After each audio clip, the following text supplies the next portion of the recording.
Texas Congresswoman Jasmine Crocket continues to blast Donald Trump and his co-president Elon Musk. Today she was on The View and shut down former Donald Trump aide Alyssa Farah Griffin, who confronted her with Donald's approval ratings.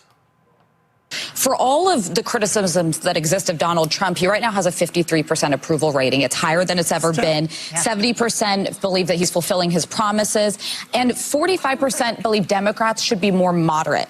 What do you take away? I think there's a lot to make of those numbers. What's your takeaway from that? My takeaway is just like the election. We've got to do better at education. People don't understand, but you will understand when those hospitals in rural America start closing down even more. You will understand when you don't have your Social Security. You will understand when your Medicaid, your Medicare goes away. You will understand as planes continue to fall out of the sky. Soon you will understand why it's important to maybe have somebody that isn't loud and ridiculous, and maybe Sleepy Joe is what we wanted because we could at least sleep at night.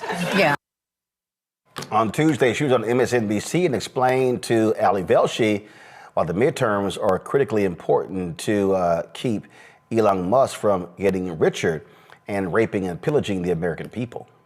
A lot of people are talking about, you know what, we just are looking forward to the midterms. We only need 3 more seats. I'm sure everybody's tired of getting emails, text messages, phone calls, trying to raise money. But the reality is that we have an opportunity right now. I know that a lot of people look at these seats that are available, which there's going to be a total of 3, and they say these are deep red seats. But here's the thing. We saw that in the state of Iowa, they swung a seat 27 points so that a Democrat could win. I say we have nothing to lose. We need to go out. We need to talk to those people that finally understand that the only mission that Donald Trump has is making sure that he can line his pockets, line Elon's pockets, and any other billionaire, all at our expense. It's not just going to be the people you dislike that are going to miss out on their Medicare, Medicaid, or their Social Security. Or down in the state of Florida, where 2 of these seats are, they are talking about getting rid of FEMA. It is time to wake up, and it doesn't mean that you're a Democrat if you vote Democratically. So this is where I want to get to. Who's the audience to swing some of these states? Is it progressives who understand that their priorities are being crushed, or is it people who voted Republican to whom you say, you didn't vote for this, did you? Exactly. You didn't vote for Elon Musk and a guy named Big Balls to have your documentation. How does that message get out there in a way that that entire audience hears it? I think that you're right. Definitely the entire audience. I just don't know how many progressives exist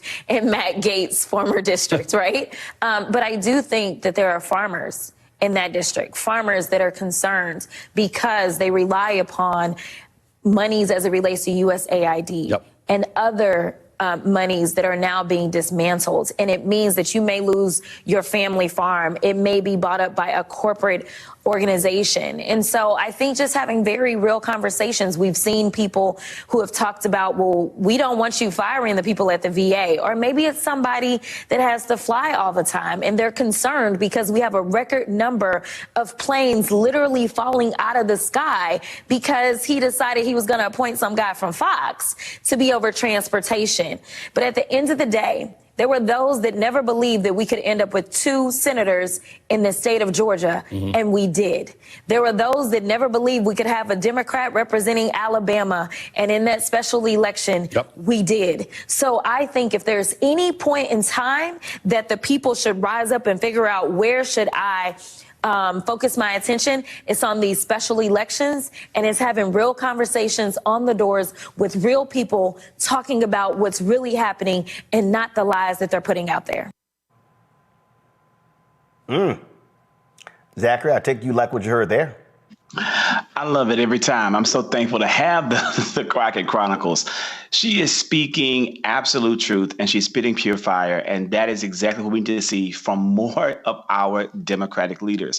But beyond that, we need to see them messaging in a way that is fresh, that is innovative, and that's reaching the people. And that's what Jasmine is doing continuously. That's the level of education that the candidate that we had talked about earlier about we need more education. That is the education that we need to have out there. And those are the kind of people we need continuously on the rapid response. Jasmine can't do it all. She can't do it by herself, and she can't reach every single American voter who needs that messaging. But there are people in Congress who are being underutilized that we need to see being put in the forefront. Joy? let me tell you, I have been saying it every time I talk about her on this show. Rinse and repeat.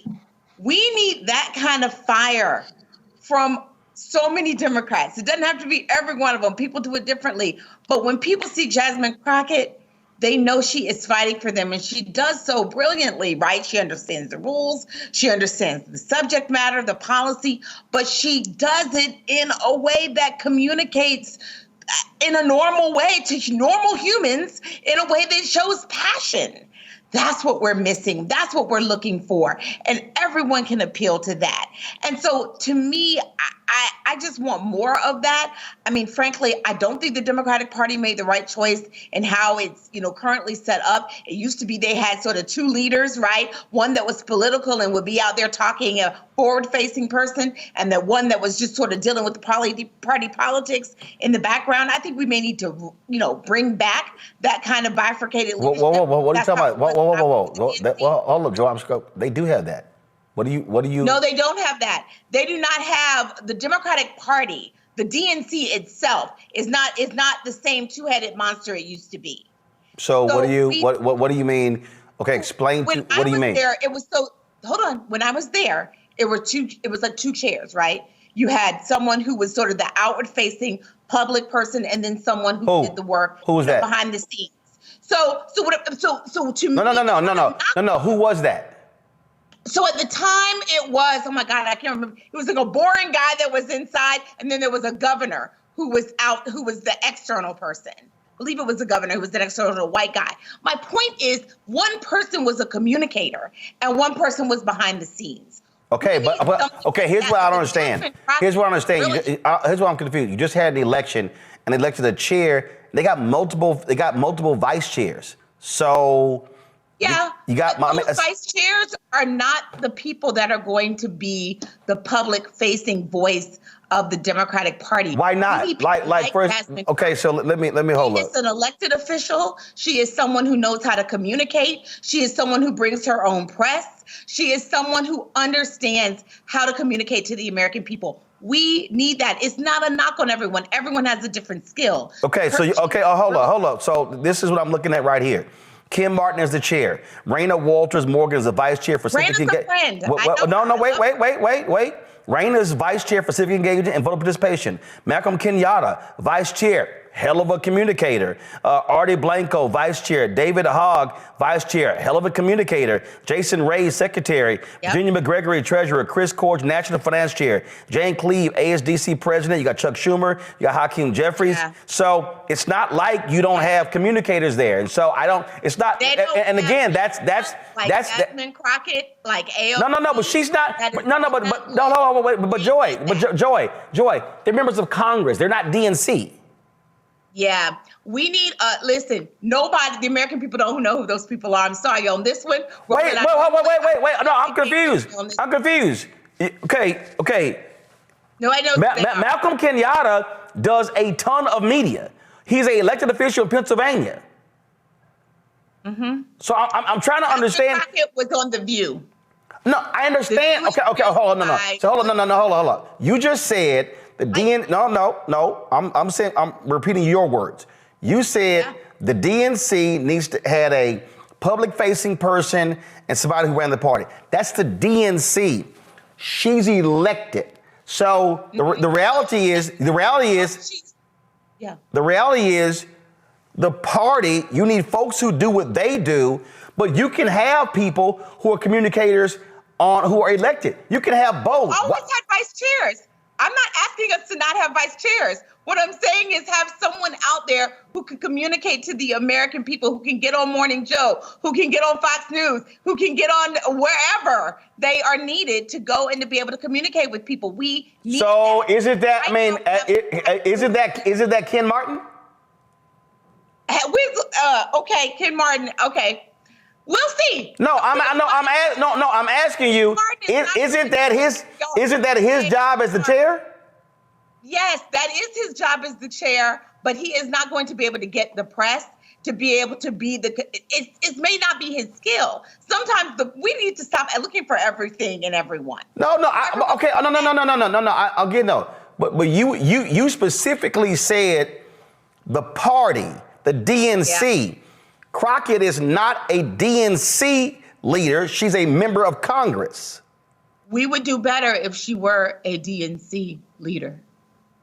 We need people like that. Okay, hold on. Why does she need to be?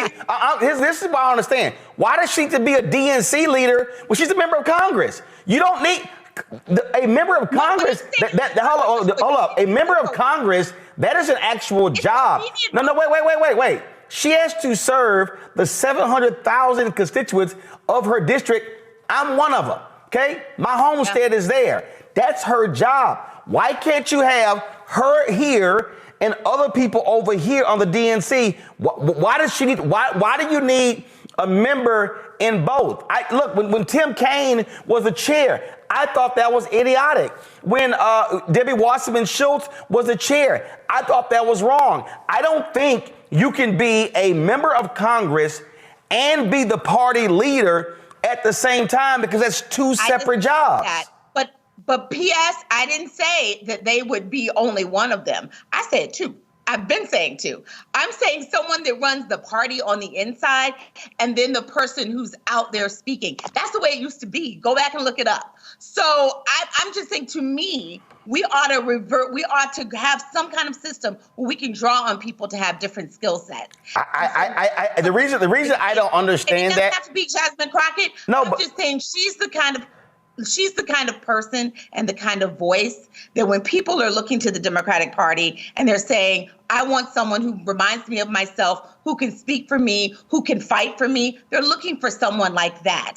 So kudos to her. I love your Jasmine Chronicles, more of it, and we need more. We could have an AOC Chronicles. We could have a couple of different people who are out there speaking to the American people in a way that they can receive it, in a way that is distinct and that we understand. And those are not always the people who are leading us and who are sort of the party movers and shakers. Okay, Zachary, go ahead. Takeaway from this is exactly what everyone is saying, but I think it's like the nomenclature, kind of like who it should be. But the bottom line is, we have got to have more diverse voices across the party being platformed. I personally don't believe that legacy media outlets are going to be of any help.